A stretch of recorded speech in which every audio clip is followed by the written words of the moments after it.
A lot of women try so hard to get pregnant by people that they're not supposed to get pregnant by. She would not get pregnant. She would not get pregnant.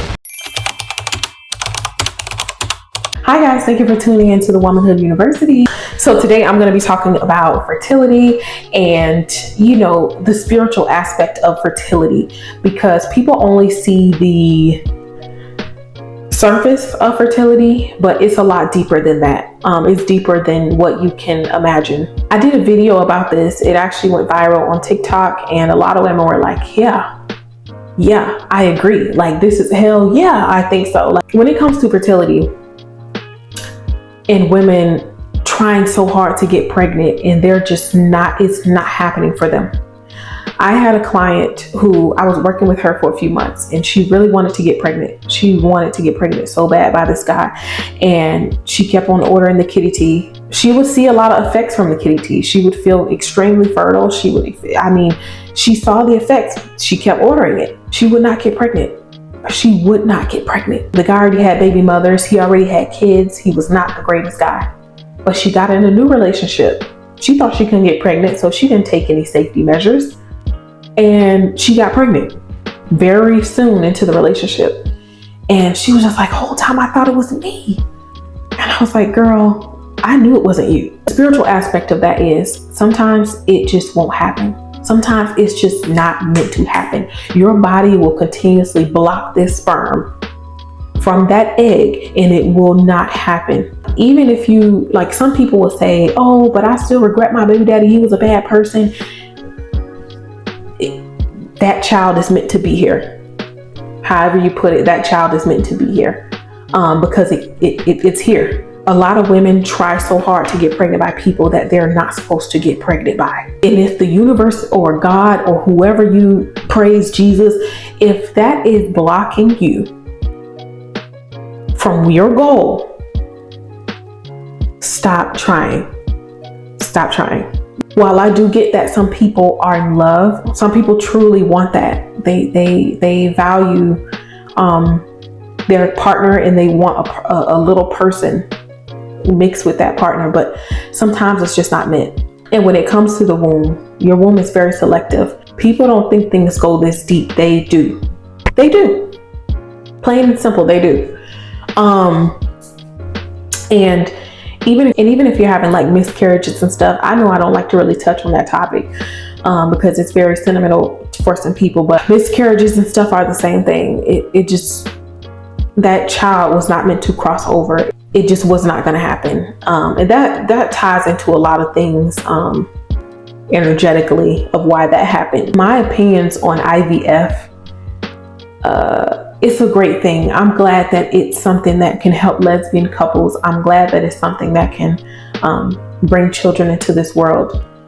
But I don't think fertility should be forced that far. If it's not happening naturally, I wouldn't force it that far. Now, if you're of age and you want to have kids, that's different. Go ahead. Like, you need that extra help sometimes. And IVF is a great solution for that.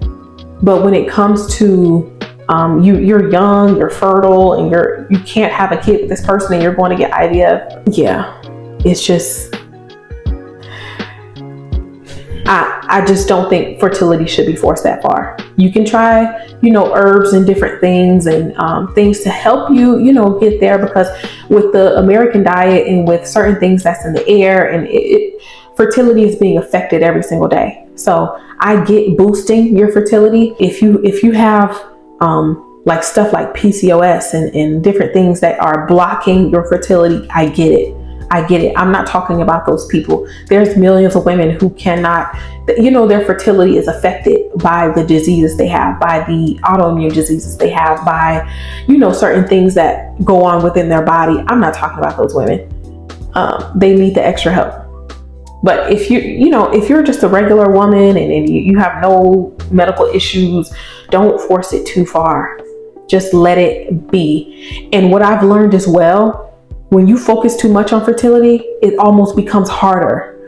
If you just give yourself the time and say, like, you know what, forget it. I'm not going to think about it. People get pregnant immediately because they immediately just said, hands off, I'm done.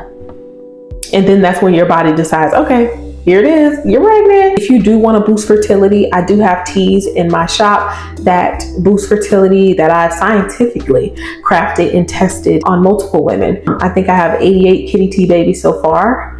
And for the ones that came to me and told me they were pregnant, but 88 kitty tea babies so far. You can boost your fertility by tracking their cycles. You can boost your fertility by okra waters and red raspberry leaf and nettle, black cohosh, things like that. Fertility is spiritual. Kids are spiritual. They're human beings that are, your DNA is merging with someone else to create an entire being. And sometimes it just does not want to do that. Sometimes it's not in the stars for you two people to create a human being on this earth. When it comes to blood type is important when it comes to creating children. Okay, a lot of people don't know that, but in ancient times, they actually went by your blood type to see if you're compatible for kids. Now they do have medicine where you can get the shot and your baby isn't affected by the blood types and the different blood types. But I think it's very important to match blood type and make sure the blood types match to create a human being, because it also can affect deficiencies in a child when the blood types are completely different. I did a post on that as well, and the women were like, I'm an O, he's an A, and you know, the baby came out with this and jaundice and blah blah blah. I'm not saying that it's always related to blood type, but it has a lot to do with blood type. Understanding that partner, understanding the person. An honorable mention, please research their families, research where they came from, research their DNA. But not only will it merge with yours to become a human being, but it becomes an entire bloodline. Please make sure you're researching the background of these people. I'm talking about mental health. I'm talking about anger, how they deal with certain situations, their trauma in the family. Trauma passes through wounds. It passes through children. Same thing will come to a child in that bloodline. Fertility is complex, so a lot of things that goes on with fertility. It could be this, it could be that, it could be this. Just know fertility is complex, but fertility is very spiritual. So don't try to force things. And the minute you let it go, send it up to the universe, God, whoever you believe in, Jesus, Buddha, whoever, and say, I'm done. I'm gonna wait on God's timing. It happens immediately. To all my women out there who want to be mothers, and women out there who aspire to be pregnant and they're just trying so hard, just try not to try so hard and give yourself the grace and understand that if it's not happening, it's not meant to happen. I know women hate to hear that, but it's the truth, and I will always be truthful with y'all. Thank you so much for tuning in once again to the Womanhood University. See ya.